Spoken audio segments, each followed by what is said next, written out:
Bien, un saludo para todos nuestros seguidores de la plataforma Globalízate Radio, una plataforma digital de comunicación para el desarrollo que está orientada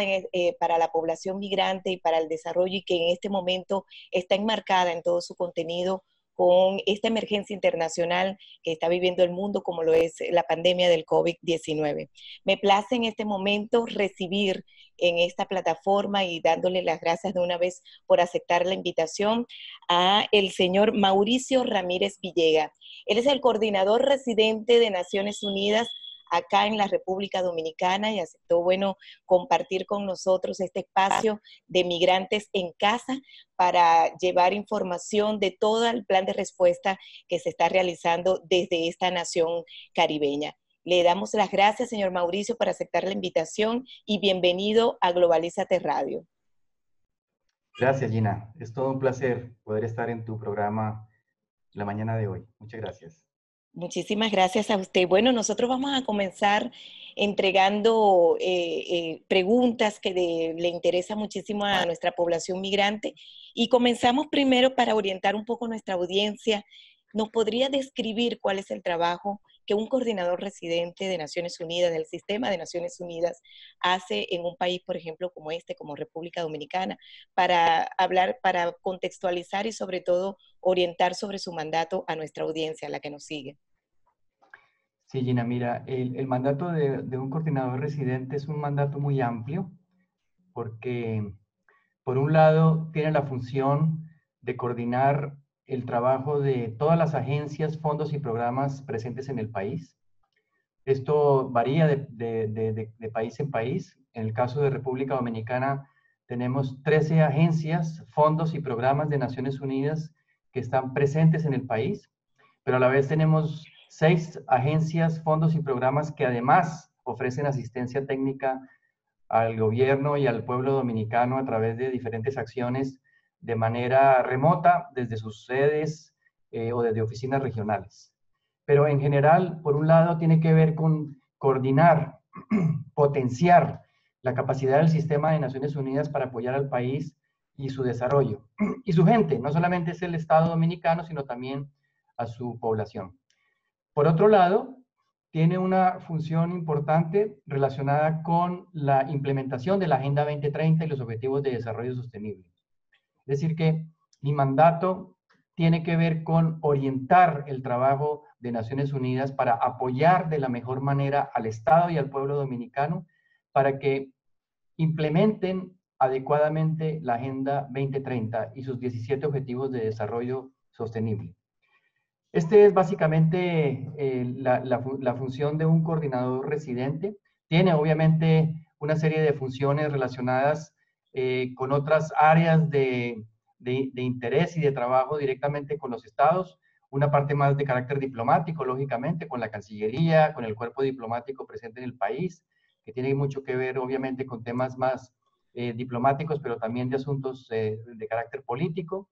Tiene que ver también con temas humanitarios y estamos en una crisis humanitaria y por consiguiente el trabajo de Naciones Unidas también orientado hacia la respuesta humanitaria es otra de las funciones. La primera que te mencionaba es una función más de cooperación al desarrollo, asistencia técnica al desarrollo del país.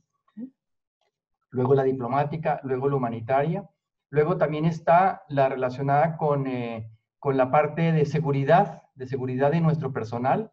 Las acciones de Naciones Unidas tienen mucho que ver con la presencia en el territorio del país. Y esto implica el desplazamiento de funcionarios y funcionarias a diferentes partes y regiones del país, en donde la seguridad del personal es fundamental y parte de mi responsabilidad es velar por esa seguridad e integridad del personal y de los bienes de Naciones Unidas, las oficinas, los vehículos, etcétera.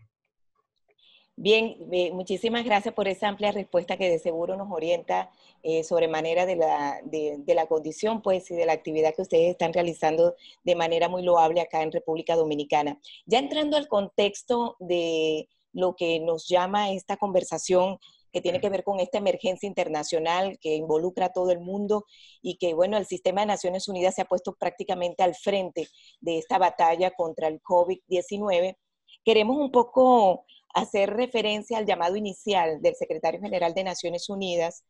Antonio Guterres, sobre pues ese llamado a inclusión, llamado a afrontar el miedo, llamado a que nadie quede atrás. Y precisamente queremos ver cómo ustedes han traducido esa instrucción del secretario general para poder activarse en el plan de respuesta pues, que hay que dar en esta emergencia particular que nos llama a todos, que es el COVID-19.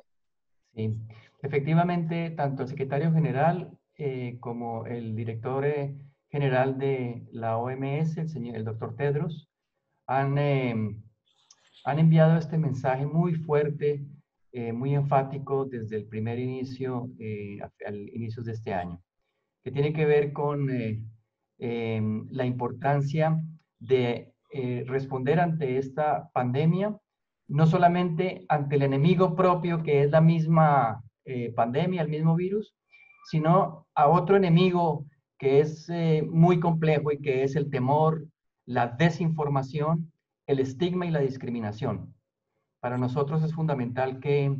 la situación se analice basada en evidencia, en información científica, en investigación rigurosa con relación a la evolución de este virus, de esta pandemia. Así es de que, sin duda nosotros tenemos dentro de la estrategia de respuesta y de cooperación al país, siempre estos pilares fundamentales que tienen que orientar también la respuesta. Primero, mantener en calma a la población. Esto implica que la población realmente entienda la magnitud del problema, la situación real,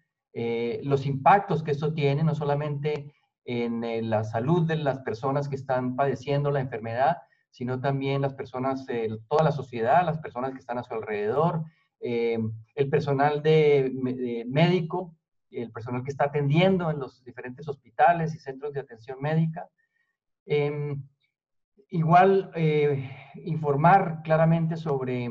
cuál es la evolución desde el punto de vista más científico, evitar creer todo tipo de especulaciones que atraviesan todos los sistemas y medios de comunicación y redes sociales para orientar adecuadamente a las personas. Este temor que se funda muchísimo en la desinformación, lo que hace es generar un mayor impacto real en la vida social y en la vida económica del país. Por consiguiente, para nosotros es fundamental esos principios mantenerlos y obviamente el último que tiene que ver con la no discriminación y no estigma es, por un lado, evitar ante todo, digamos, que las personas que han contraído el virus sean discriminadas, sean tratadas mal. Hemos visto actos de violencia, no solamente aquí en República Dominicana, en muchos países del mundo, actos de violencia contra las personas que tienen el virus, discriminación contra países y nacionalidades que han tenido, digamos, una mayor evolución y una mayor dificultad, digamos, se ha esparcido muchísimo más el virus en estos países en donde obviamente se genera una serie, digamos, de temor y de estigma contra las personas de estas nacionalidades. Y obviamente la discriminación que tiene que ver también con la no atención a las personas y a las poblaciones más vulnerables. Creo que eso es lo más importante y esencial del trabajo de Naciones Unidas. Cuando Naciones Unidas habla de apoyar al Estado y a la sociedad en implementar la Agenda 2030, habla también de un mandato fundamental que tenemos como Naciones Unidas y es no dejar a nadie atrás. Y no dejar a nadie atrás implica atender a las poblaciones más vulnerables en todas las acciones y trabajo que hace el sistema de Naciones Unidas y el apoyo que le ofrece al país. Es velar por las personas que tienen menores ingresos, que están en situación de pobreza extrema, que están en situación de discriminación, ya bien sea por raza, por creo, por color, por género. Hay muchos tipos de discriminación que se generan y resulta que esta pandemia obviamente está también afectando muchísimo más a las poblaciones que están en situación de vulnerabilidad. Es por eso que luchar contra el estigma y la discriminación es una parte fundamental de la respuesta. Una respuesta que, si se hace de una manera responsable, adecuada, va a generar sin duda una oportunidad importante para que el país se recupere prontamente, una recuperación que sea mucho más inclusiva, más acelerada y más sostenible en el tiempo. Sí, definitivamente es un desafío que tienen por delante con respecto a esto que no se veía venir, que no lo teníamos previsto, pero que está aquí con nosotros y hay que de alguna manera convivir y salir airoso de esta situación. Estamos hablando con el señor Mauricio Ramírez Villegas, coordinador residente de Naciones Unidas acá en la República Dominicana, compartiendo con nosotros este espacio Migrantes en Casa a través de la plataforma Globalízate Radio. Otro punto que quisiéramos aprovechar en esta entrevista tiene que ver, y si lo puede compartir, por supuesto, el trabajo de coordinación en el marco de este plan integral de respuesta que incluso se anunció recientemente con las distintas agencias. Ya usted ha dicho que son 13 que operan acá en la República Dominicana y queremos conocer en el marco de la emergencia del COVID-19 concretamente cuál ha sido ese trabajo de coordinación, qué se ha hecho entre las agencias y qué planes en este momento están activados en pro de esa población vulnerable y de toda esa gente que necesita ayuda en este momento. Sí, mira, una situación, una crisis de esta magnitud, de estas características, una crisis humanitaria global, una crisis sanitaria global, implica una respuesta también con una complejidad y una multidisciplinariedad y multidimensionalidad muy específica. Nosotros obviamente ante una situación de emergencia siempre respondemos inicialmente para lo más esencial, que es el salvar vidas. Entonces, al llevarse a cabo una emergencia de esta naturaleza, lo primero es atender a las poblaciones que están padeciendo el virus, apoyar al Ministerio de Salud y a todo el Sistema Nacional de Salud para que pueda responder adecuadamente. Esto implica una labor técnica liderada por la OPS-OMS, que ofrece todo el apoyo técnico al Ministerio de Salud y a todo el personal médico en el país para que pueda llevar a cabo, digamos, las acciones relacionadas con lo que es la epidemia y poder entonces contar con los instrumentos, insumos, personal debidamente entrenado y adecuado para poder manejar esta situación. Eso es lo primero que se ha hecho, repito, bajo el liderazgo de la OPS-OMS, y este trabajo se complementa con una serie de acciones que desde las agencias, fondos y programas también se llevan a cabo. En la misma línea de salvar vidas, obviamente, todas las agencias, fondos y programas de Naciones Unidas tienen también igualmente la posibilidad de ofrecer asistencia técnica, ofrecer insumos, contribuir con donaciones en especie, contribuir con apoyo financiero para que puedan también responder y comprar elementos de uso sanitario importante para manejar, digamos, la emergencia. También se ofrece apoyo en materia de comunicación, una estrategia de comunicación. Como hablábamos al principio, lo importante es que haya digamos, claridad con respecto a la realidad del problema, y en esto la estrategia de comunicación para evitar falsas noticias, para evitar desinformación, para calmar a la población, se requiere una estrategia de comunicación también continua, permanente. En ese sentido, la OPS-OMS asesora no solamente al Ministerio de Salud, sino también a la comisión de alto nivel liderada por el presidente y bajo la dirección técnica del ministro de la Presidencia, el ministro Gustavo Montalvo. A ellos se les da asesoría igualmente desde la OPS-OMS para que lo que son las medidas que se toma por parte del Estado, tanto desde el punto de vista sanitario como desde el punto de vista también socioeconómico, pueda entonces el país estar muchísimo más preparado y responder adecuadamente a esta emergencia. Entonces, las agencias han estado, fondos y programas han venido apoyando en estas primeras actividades que tienen que ver más con la respuesta inmediata. Pero simultáneamente estamos obviamente también pensando en la recuperación, en la recuperación socioeconómica, en cómo el tejido social, que de alguna manera se ve afectado por esta, digamos, confinamiento social o aislamiento físico de las personas, genera de todas maneras una situación, digamos, de incertidumbre, de temores, etcétera, y eso se tiene que trabajar igualmente para dar la suficiente información y calma a la sociedad. De tal forma de que también en esta recuperación ofrecemos apoyo principalmente al Gabinete de Política Social en la Vicepresidencia, que es precisamente quienes tienen, digamos,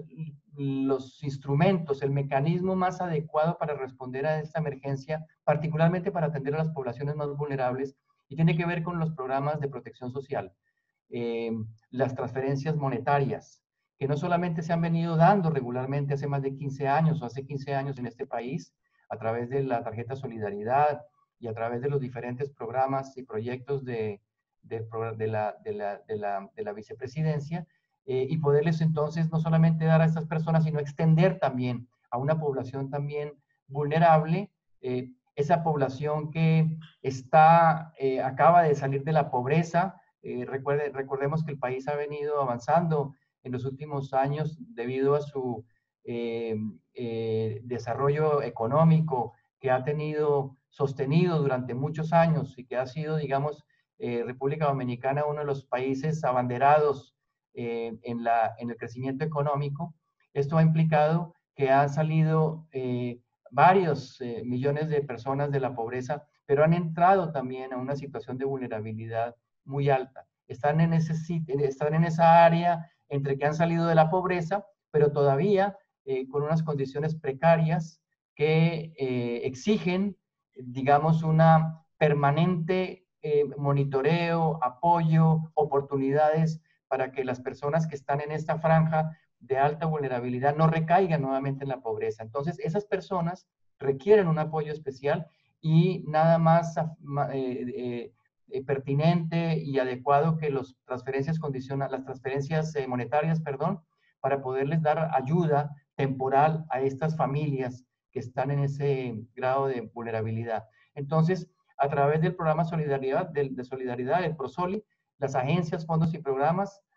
han venido trabajando y analizando conjuntamente con la institucionalidad en vicepresidencia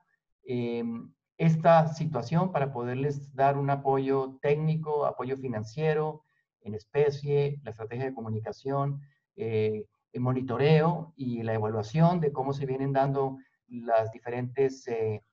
programas que se van implementando, qué ajustes requieren eventualmente para que sea un programa que tenga una sostenibilidad, cómo se garantiza que realmente las personas que requieren, las más vulnerables, están siendo atendidas, porque no todas las personas vulnerables y que están siendo afectadas por esta emergencia están en la base de datos del CIUBEN, y cómo de alguna forma se puede ampliar las transferencias monetarias y la ayuda a las personas más vulnerables. Por otro lado, hemos trabajado también con el Ministerio de la Mujer para poder establecer una buena, digamos, estrategia de enfoque de género para poder responder ante esta emergencia. Las mujeres, sin duda, y las niñas son las que más sufren el impacto de esta emergencia, en el sentido en que en el mercado laboral, un mercado además informal, son las que reciben menos ingresos, son las que tienen menos oportunidades,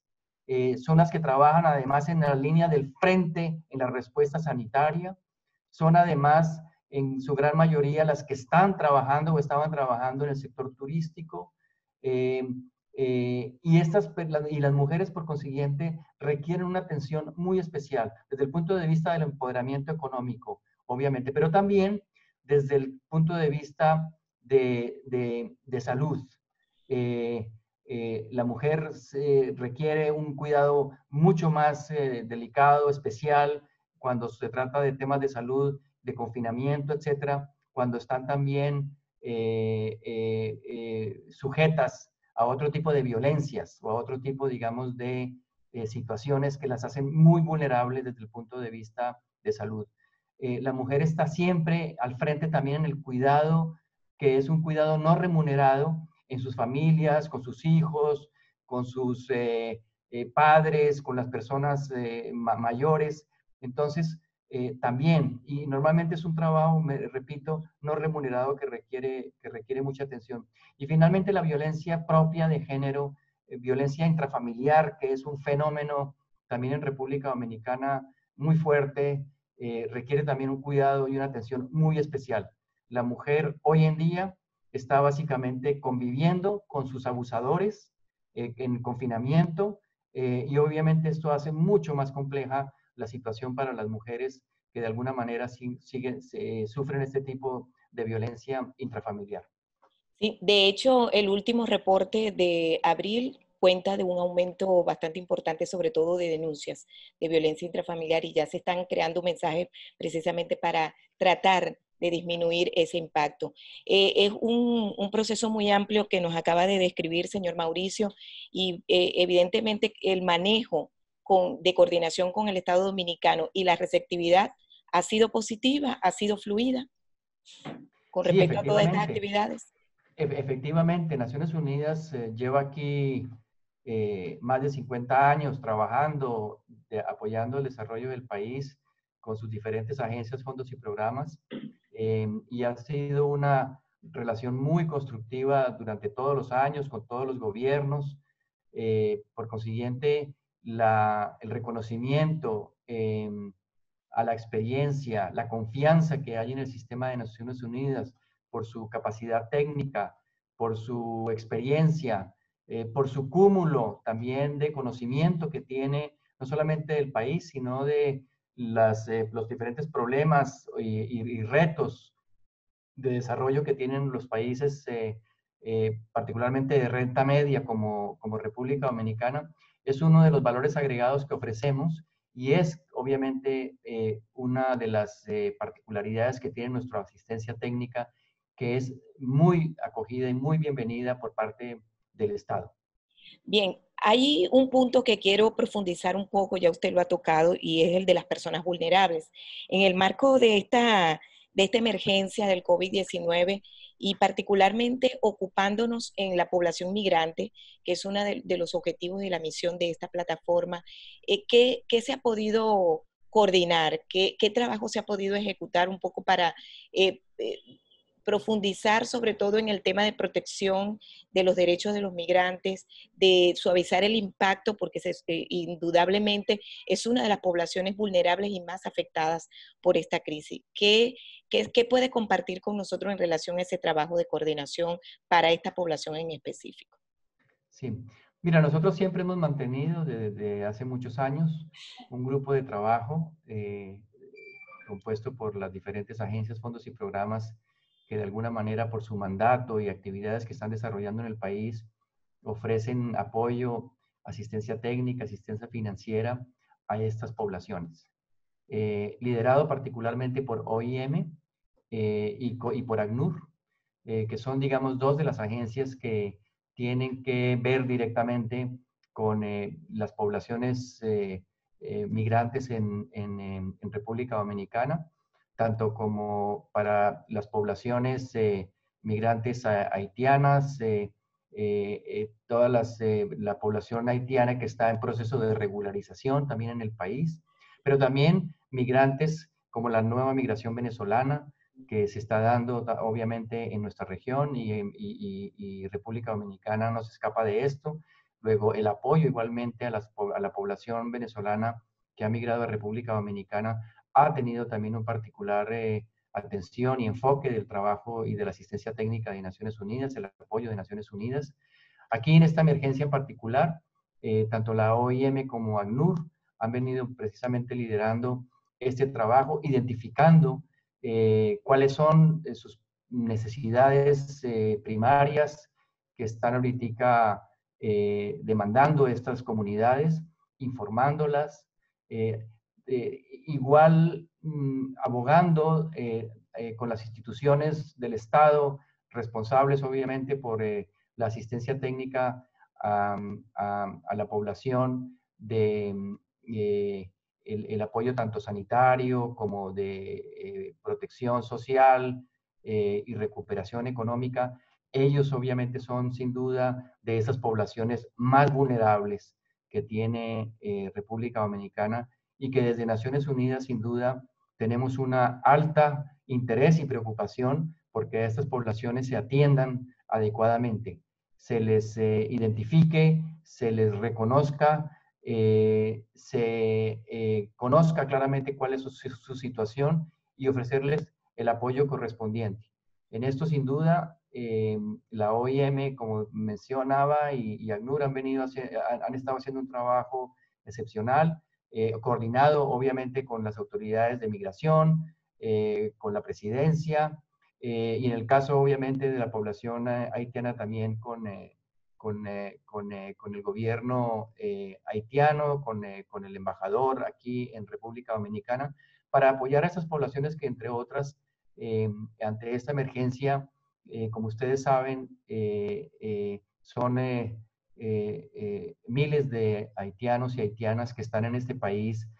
apoyando su desarrollo a través de actividades económicas importantes también para el desarrollo de República Dominicana, y que en esta situación, dada, digamos, la desaceleración y la parálisis en muchos casos de la actividad económica, pues obviamente se ven afectados. Y el apoyo entonces a estas poblaciones también ha sido uno de los enfoques importantes que hemos venido atendiendo, obviamente de alta, digamos,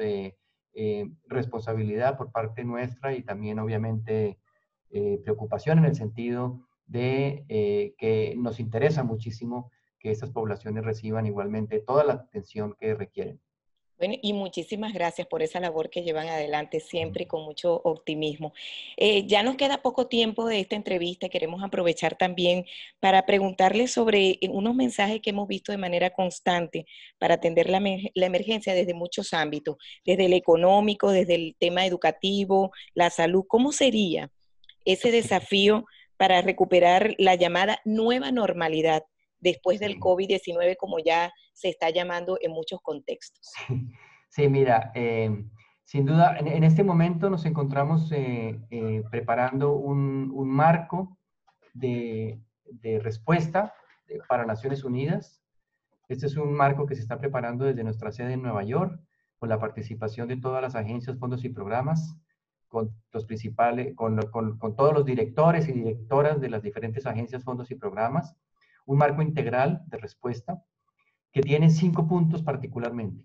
El primero, como ya mencioné, es el de salvar vidas, y aquí obviamente bajo el liderazgo de OPS-UMS, continuar en ese trabajo de dar la respuesta, primero que todo, la protección, digamos, a los servicios de salud,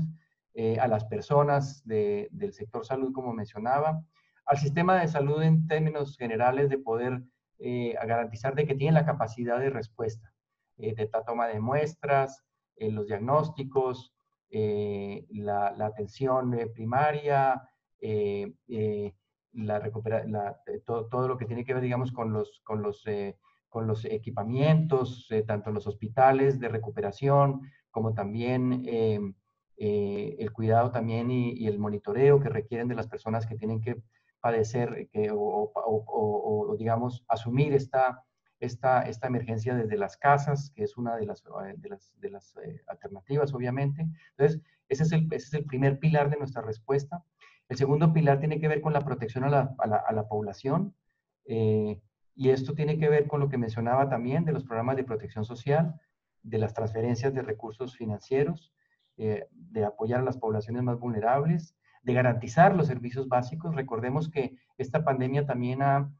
afectado los servicios básicos en general, la educación, la salud obviamente es parte, digamos, fundamental de la mayor afectación, puesto que el sistema de salud fundamentalmente en este momento está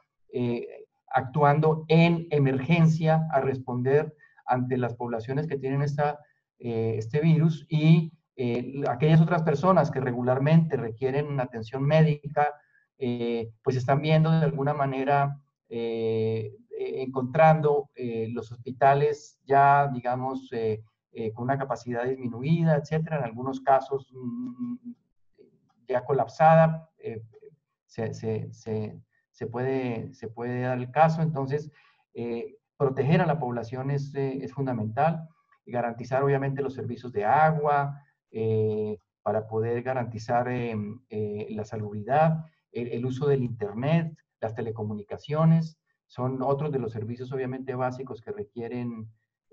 una gran atención. Ese es el segundo pilar, la protección entonces a la población. La tercera tiene que ver con la recuperación económica. Y la recuperación económica, fundamentalmente, nuestro enfoque es primero proteger los empleos, proteger a la pequeña y mediana empresa, proteger al emprendimiento de esas personas que inclusive muchas están trabajando en un contexto, digamos, de informalidad, en empresas o en esquemas que ni siquiera tienen protección social. Entonces, apoyarlas obviamente para que la recuperación sea efectiva, sea inclusiva y sostenible. Obviamente que en general responder y apoyar a todos los actores productivos en lo rural, en lo urbano, para que la producción y la actividad económica y la dinámica económica se mantenga. Ese es el tercer pilar entonces, el de la recuperación económica. Hay un cuarto punto que es importantísimo que tiene que ver con la respuesta macroeconómica y la colaboración multilateral. Cuando hablamos de la respuesta macroeconómica, hablamos de que esta crisis se está llevando a una crisis también financiera que requiere una respuesta contracíclica a este fenómeno, una respuesta fiscal y financiera que permita al país poder generar las inversiones, conseguir los recursos para poder atender adecuadamente. El secretario general también ha mencionado a nivel global, ha hecho un llamado inclusive también de la importancia de que se deba invertir cerca del 10% del PIB para responder ante esta situación por la crisis financiera. Es una crisis mucho más pronunciada y una recesión económica que la que experimentamos en los años 2008, 2009, con la crisis de los alimentos y la crisis financiera. Luego es importante hacer evaluaciones rápidas para medir los impactos potenciales que hay desde el punto de vista de las inversiones públicas, el espacio fiscal que se requiere para poder atender precisamente a los sectores y a la economía del país. Analizar las políticas públicas disponibles que hay y las medidas considerando las limitaciones financieras y de implementación que pueden tener estas políticas y estas acciones, programas e iniciativas que el gobierno esté analizando, identificando para poder responder ante la respuesta precisamente y la recuperación socioeconómica. Recordemos que, por ejemplo, República Dominicana, que tiene una dependencia tan importante del turismo y de las remesas, son dos sectores o dos ingresos importantes que deja de percibir. Luego analizar toda la parte que tiene, y esto además hace que haya un efecto también y un impacto negativo sobre los ingresos tributarios.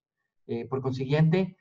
se requiere un análisis y una respuesta también desde la perspectiva macroeconómica para poder manejar adecuadamente esta recuperación económica. La cadena de suministros, igual el comercio ha sido afectado fuertemente. Entonces, todo lo que tiene que ver con la cadena de suministros es parte de lo que hay que evaluar, que hay que analizar, cómo también se hacen acuerdos y cómo se hacen también una respuesta también mucho más integral a nivel global del comercio. Para eso Naciones Unidas obviamente apoya con UNCTAD y con otras instancias con la Organización Internacional del Comercio para analizar y poder apoyar a los países en en las mejores decisiones. Igual, obviamente, a nivel regional, tanto la CEPAL como el PNUD, con sus análisis de lo que es la situación, digamos, socioeconómica, nos va a facilitar mucho. Un aspecto aquí importante que hay que considerar es la deuda externa. El pago de la deuda es un lastre para muchos de los países y República Dominicana obviamente no está exento de esto. Y es como la deuda también, la deuda pública y privada, porque también hay deuda del sector privado que en este momento genera unas presiones muy fuertes en la sostenibilidad financiera de sus actividades. Entonces, ¿cómo pensar realmente en una